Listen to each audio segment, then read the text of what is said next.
الله الله على الجمال، الله الله الله. اهو ده الغدا بقى ولا بلاش الغدوة الحرشة بتاعتنا الحلوة، الغدوة اللي محدش بيختلف عليها.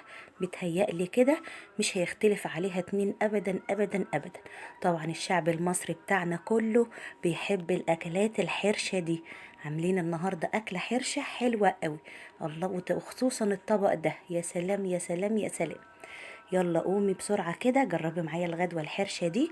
مش عشان يعني ما ناكلش يوم لازم فراخ ولا لحمة، دي طعمها احلى من اللحمة ومن الفراخ. الغدوة بتاعتنا دي لو قدام حد دلوقتي هيقولك نولهاني وملكيش دعوة بأي حاجة تانية. الله الله الله، بجد تحفة. انا على نفسي من عشاق الأكلة الحلوة دي، بتفتح النفس، بناكل فيها جامد. يلا بينا نشوف عملنا الغدوة الحلوة دي ازاي. يلا بينا نشوف الجمال ده. يلا بينا نسمي بالله ونصلي على رسولنا الكريم صلى الله عليه وسلم. رحت السوق النهاردة عشان أجيب بتنجان.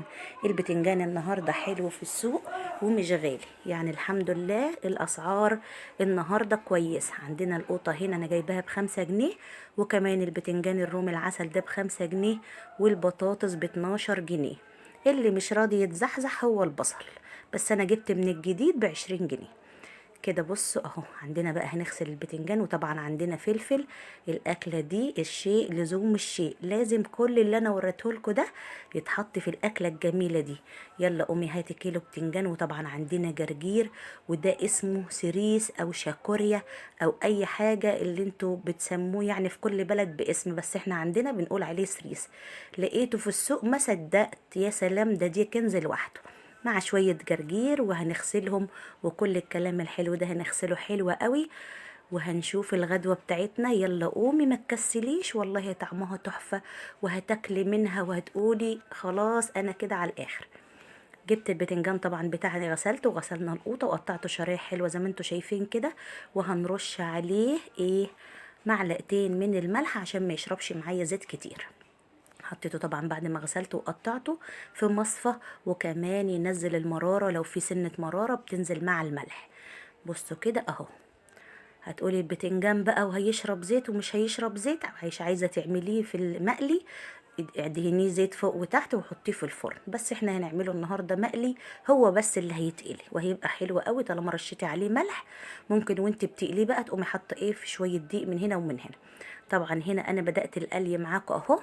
هنقلي بقى البتنجان بتاعنا كله علشان هنعمل النهارده. يلا هاتي كيلو بتنجان ونص كيلو بطاطس، وتعالي معايا اعمليها بطريقتي من غير فرن ومن غير تكليف، وفي حاجة واحدة هتعملي الأكلة الجميلة دي. طبعا أنا حطيت طبعا البتنجان، كان عندي زيت مكان بطاطس مش هرميه، قليت فيه. حلوة قوي الزيت، عارفين ان الزيت غالي نقتصد. الاكله بتاعتنا دي هتقولي مش اقتصاديه، لا بالعكس ده اقتصاديه. كيلو بتنجان ب5 جنيه، نص كيلو بطاطس هي ب12 جنيه ب6 جنيه، ونص كيلو قوطه ب2 جنيه ونص، القوطه النهارده ب5 جنيه. وطبعا الفلفل النص كيلو ب5 جنيه، هتجيب لك ربع ب2 جنيه ونص برضو. يعني ان شاء الله اكله اقتصاديه ومش مكلفه. هنقلي البتنجان قليه حلوه كده، ما تحمرهوش قوي، يا دوب يدي ياخد لون محمر كده. والله بصراحة الأكلة دي تحفة، ما خدتش مني وقت وانا واقفة، كله على طول على طول عملتها على طول في ثواني. هنحمر البتنجان بتاعنا حلو زي ما قلت لك، مش عايزه تقليه في الزيت، ادهني الزيت من فوق ومن تحت كده وعلى صينيه وفي الفرن تحت الشوايه، وحمريه كويس قوي. بس طبعا هنقليه كده كده مش هيشرب زيت لان انا حطيت عليه ملح. بصوا بقى هنقلي كمية البتنجان بتاعتنا، وهنعمل ايه تاني، ومعانا هنا القوطة. يلا بينا بقى تعالوا هنروح بقى صينية كده حطيتها على النار، وهحط عليها فيها شوية من الزيت، شوية زيت صغننة خالص، علشان هنحط بقى ايه اهو، بقول لكم نقطة زيت صغننة.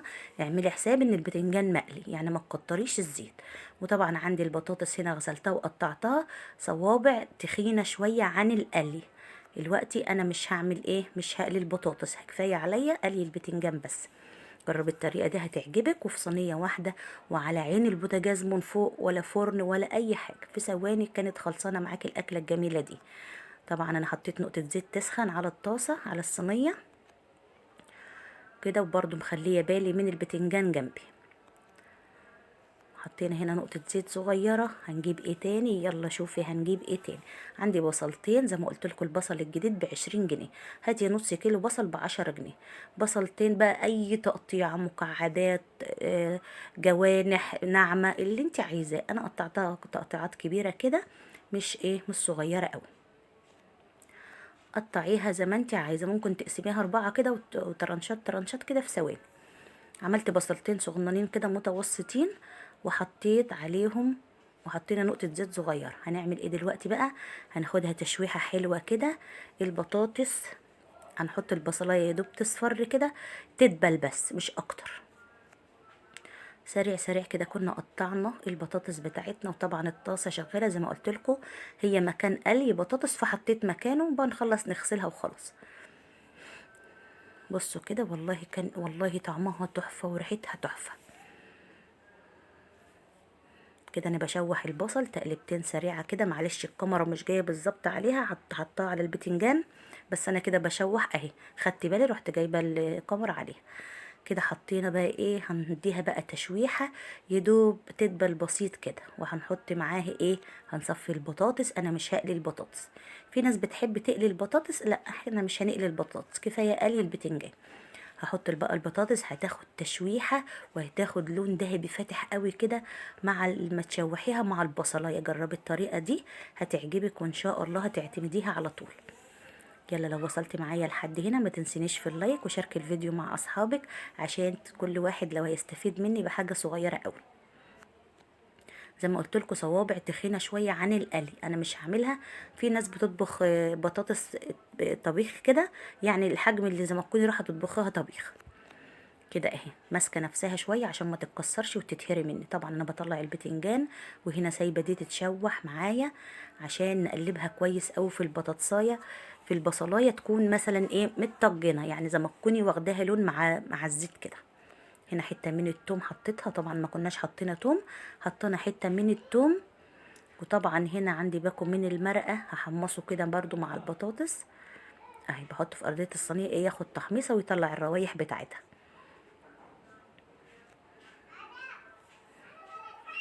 كده بنعمل ايه، طبعا انا قاعده على الشارع وصوت العيال كالعاده. كده خلاص اهو. بصوا هنشوح بقى معانا هنا فلفلايه سبايسي لو مش عايزاها، بس بتخلي المسقعه تحفه. لو مش عايزاها خلاص استبعديها، انا حطيت حته من الفلفلايه والتانية حطيتها سليمه كده، عشان لو بقت حاره قوي اشيلها. هنقلب بقى الجمال ده كله مع بعض زي ما انتوا شايفين كده. البطاطس هتتشوح وهتاخد لون وهتدخل في سوا، علشان هنحطها المسقعة عليها بعد كده.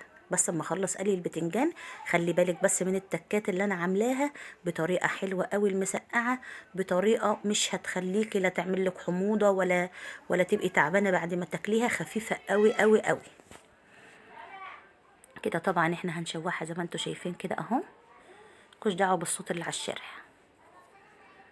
بصوا كده اهو، عندي فلفلايه رومي بقى بس حمرا، هقطعها طرنشات كده، مش هقلي فلفل. انا هعمل ايه، انا هعمل دلوقتي دي طرنشات. الفلفل الاحمر ده موجود كتير في السوق دلوقتي، حلو، او انا بحطه في الاكل كده بيبقى حلو كده. بصوا هاخدها بقى تشويحه كده زي ما انت شايفه، لحد ما البطاطس بتاعتي تاخد لون ذهبي فاتح كده. كده البصلايه بتتدبل مع البطاطسايه وهتشرب من بعض وهتبقى حلوه قوي. بصوا كمان حطيت قرن فلفل كمان رومي بس اخضر، حطيته كده، يبقى حطينا واحده سبايسي واتنين رومي بنش هنقليهم، هنحطهم كده برضو يتشوحوا معانا. بصوا كده اهو، خدت اللون بتاعنا. بصوا اهي كأنك عطياها نص قاليه كده. جربي الطريقه دي هتعجبك وهتعتمديها، هتبقى معاكي تحفه. بصوا كده اهو. بنعمل ايه تاني، رحت فين، هتشوفوا هنحط مكون حلو قوي برضو معانا. هنحط نتبلها بقى، هنحط كمون، وهنحط ايه، ده كمون اللي انا حطيته، ده كمون مسقعه وبتنجان يعني كمون.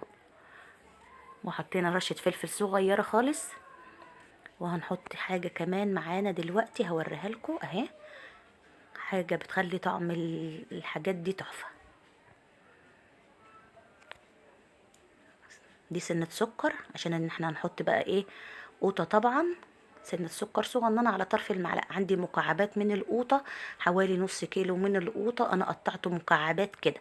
مش هتضربيها في الخلاط، لا مش هضربها في الخلاط. وجربي الطريقة دي بجد، هتحسي ان انتي مكلتيش مسقعة ولا أي حاجة، ولا أي حاجة هتتقل معاكي. حطيتها كده طبعا، حطيتها على البطاطس وهنسيبها بقى تغلي مع بعضها كده ويشربوا مع بعض كده. الله الله الله، بصوا اللون. وحطيت شوية بابريكا وشوية كزبرة جافة كمان معاهم. بصوا كده البطاطس معايا دخلت في سوا. كنت انا خلاص خلصت البتنجان بتاعي قلي. بصوا بوريكم اهي كده دخلت في السوا البطاطس، يعني عشان هي بتاخد سوا شوية عن البتنجان. خلصنا بقى كمية قلي البتنجان، وهوب هننزل بكمية البتنجان اللي انتي قلتيه مرة واحدة على وش الصينية. خلي البطاطس من تحت هي ناقصة سوا شوية، وهنا بقى هوزع البتنجان الجميل ده كده على وش الصينية. بس ايه، هنزل بيه شوية كده لحد ما يشرب من الصوص الحلو اللي عاملينه تحت ده. انا عملتها اتسبكت في بعضها، ونص كوباية مية صغننة وحطيتها. كانت البطاطس دخلت في السوا. الله الله الله، يا سلام لو شمين الريحة معايا دلوقتي وانا بعمل العملة دي. ناس كتير هتقولي بقى يلا ايه، هحط الصينية دي وتعالي نتغدى يلا كده. بصوا هنزل بقى هنا بالبتنجان كده، هتك عليه شوية كده انزله يشرب. بصوا بجيبها بقى من النص كده يشرب الصوص الحلو ده. وكمان البطاطس في الوقت ده هنهدي عليها النار عشان البطاطس تكمل سوا. وكمان بجد هي هتشرب الصوص، انا بحب فيها صوص بسيط قوي كده.